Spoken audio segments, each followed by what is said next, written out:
Here is a really nifty way to make some cool little glitchy polyrhythmic textures in Serum 2.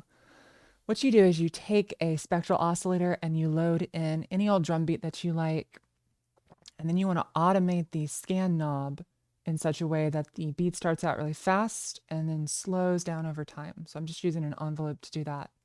And that gives you something like this.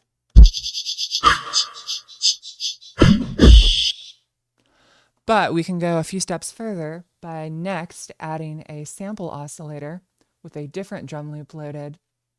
But rather than playing this one audibly, what we're going to do is set it as the input for the vocode warp mode on the spectral oscillator.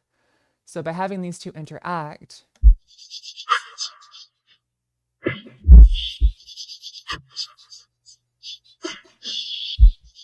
you can start to get some interesting cross-play and textures and polyrhythmic things going on.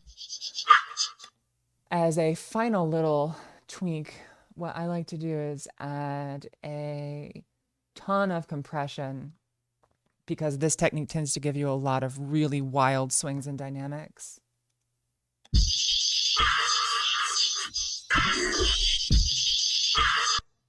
And doing that will bring out those lower parts and really accentuate the glitchiness of it.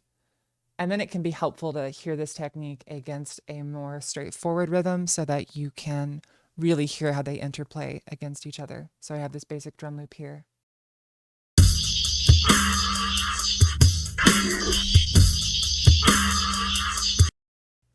So that's a fairly basic start. Obviously, there's so much you could do between the different warp modes on the spectral oscillator, or trying different input sources and just different crossplay between them. But yeah, I highly encourage you to experiment with this and try it out.